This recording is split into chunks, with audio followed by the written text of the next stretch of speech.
Hello everyone, welcome or welcome back to my channel Educating Hand. This is the only channel where you do more practice and get more. Today we will continue our topic preposition और ये topic है 6 standard वालों के लिए. इसको continue करेंगे by doing exercise number B और ये आपकी exercise आपकी popular book BBC Compacta से है. क्लासरूम असाइनमेंट नंबर आपको बता दूँ 78 है एंड मॉड्यूल नंबर है 6. तो जिसके पास ये बुक है फटाफट से निकालो और मेरे साथ स्टार्ट हो जाओ प्रैक्टिस करना. Exercise number V question is filling the blanks with correct prepositions. आपको यहाँ पे 6 प्रपोजिशंस गिवन है, ठीक है, और सेंटेंसेस गिवन है 13. तो इट मीन्स आपका कोई प्रपोजिशन रिपीट भी हो सकता है, ठीक है. तो आपको बेस्ट सुटेबल जो यहाँ पे लग रहा है उसको फिल करना है. Sentence number 1, the children climb dash the wall to peep into the giant's house. बच्चे जो हैं वो दीवार के ऊपर चढ़े जाइंट के घर में झांकने के लिए, देखने के लिए, ठीक है. अभी यहाँ पे देखो वो दीवार पर चढ़े हैं, क्लाइम्ड है ना, तो इट मीन्स यहाँ पे मूवमेंट हुई, दीवार पर चढ़ना.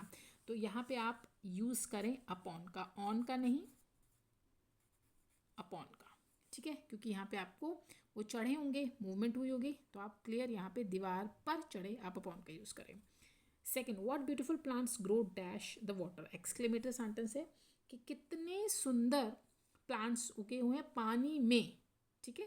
तो पानी के अंदर उगे हुए हैं, आप यहाँ पे अंदर के लिए इनटू का यूज़ करें. आप सपोज करें कि कोई पॉन्ड है, ठीक है, वहाँ पे हो सकते हैं, तो एक चारों तरफ से एक सराउंडिंग है, हम ये मान के चल रहे हैं उसके अंदर फूल उगे हुए हैं, तो यहाँ पे पौधे उगे हुए हैं, इनटू का यूज़ करेंगे. Now third, there are a lot of books dash the shelves, choose whichever you want to read. अब यहाँ पे बहुत सारी जो पुस्तकें हैं शेल्फ्स पर हैं, आप चूज़ कर लो जो भी आप पढ़ना चाहते हो. शेल्फ्स पर, मैंने बोला शेल्फ्स पर बहुत बुक्स हैं, पर के लिए आप ऑन लगाएं जब आपको एक प्लेटफॉर्म मिला हो, एक सरफेस मिला हुआ है, तो वो आपका सरफेस क्या है, शेल्फ, और उसके ऊपर क्या रखी हुई है, बुक्स, ठीक है. Now fourth, Mr Sharma lives dash an apartment.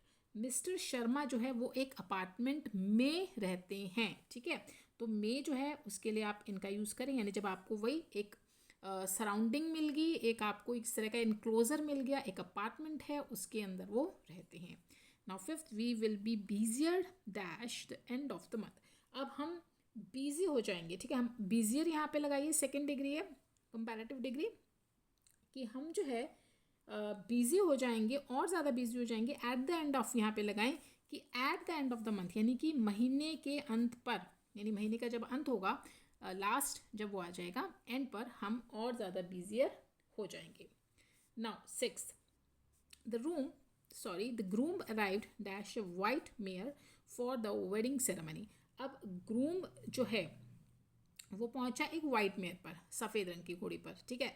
उसकी वेडिंग सेरेमनी थी, तो वो एक सफ़ेद घोड़े पर पहुंचता है बैठकर. तो अब पर आ गया अगेन, आप यहाँ पे ऑन का यूज़ करें क्योंकि वो बैठा हुआ है, उसको एक सरफेस मिला है सफ़ेद घोड़ी का, तो हम यहाँ पे ऑन का यूज़ करेंगे.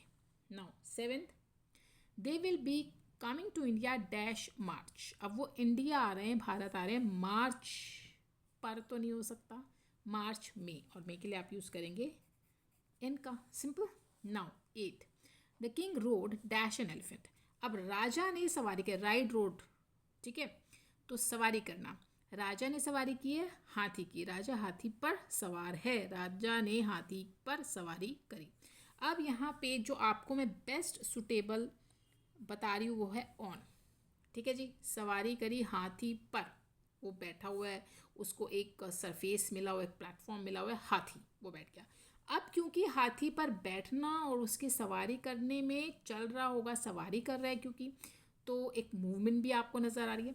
तो आप यहाँ पे अगर मैं आपको सेकंड ऑप्शन दूँ स्टूडेंट्स, तो आप यहाँ पे अपॉन का यूज़ भी कर सकते हैं. बट अगर मैं आपको, दोनों ही ठीक है, अगर आप अपॉन यूज़ कर देंगे वो भी आपका रॉन्ग नहीं है, लेकिन जो दोनों में से अगर best suitable that is on, ठीक है, दोनों ठीक है वैसे. चलिए ninth, do not look down dash the poor.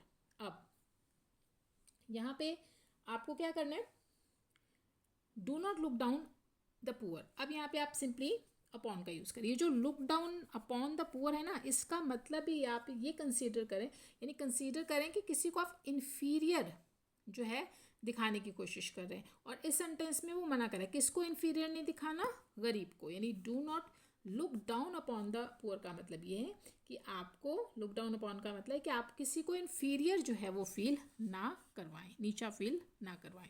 Now next 10th, do not be late, late मत होना. Report for duty dash time, अपनी ड्यूटी के लिए आपको समय पर रिपोर्ट करना है. मैंने बोला समय पर के लिए फिर अगेन आप ऑन टाइम का यूज़ करें. Now 11th, jump dash the car and let's go for shopping. ठीक है, अब यहाँ पे आपको जो ऑप्शंस हैं वो आपने पता है, आपको दिख रहे हैं सामने, 6 ही ऑप्शन है और वो है in, into, at, on, upon, with in. ठीक है, तो इसी में से आपको यूज़ करना है. अभी हमने काफ़ी सारे रिपीट हो गए, ऑन रिपीट हुआ है और अपॉन भी रिपीट हुआ है, इन भी रिपीट हुआ है. चलिए 11th, jump dash the car and let's go for shopping.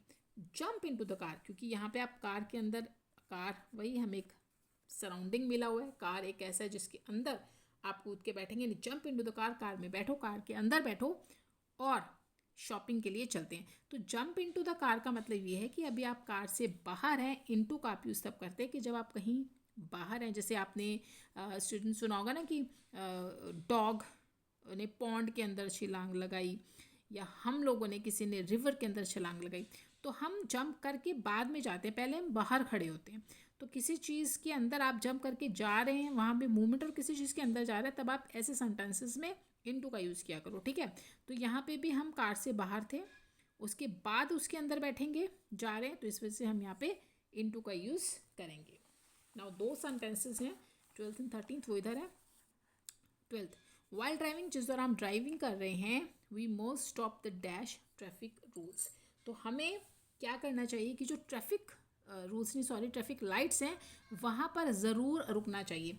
तो वहाँ पर के लिए अब आप यहाँ पे ऐट का यूज़ करें. ओनली एक आपको लोकेशन मिली हुई है कि ट्रैफिक लाइट एक लोकेशन, एक स्पेसिफिक पॉइंट है, तो वहाँ पे आपको ज़रूर रुकना चाहिए, इसलिए आप यहाँ पे ऐट का यूज़ करें. Last one, I manage to complete my entire assignment dash 2 hours.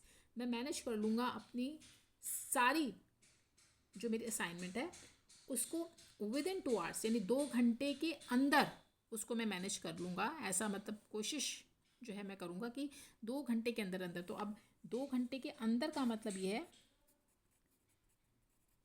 कि आप यहाँ पे विद इन का यूज़ करें. मतलब किसी चीज़ के अंदर, कोई वो जो विद इन आप तब यूज़ करते हैं कि आपको जो टाइम दिया हुआ है स्पेसिफिक, जैसे 2 घंटे का टाइम है, वो 2 घंटे पूरे होने से पहले ही आप जो है कर लेंगे उस काम को, अपने असाइनमेंट को पूरा कर लेंगे. क्लियर? तो ये थी आपकी एक्सरसाइज नंबर बी.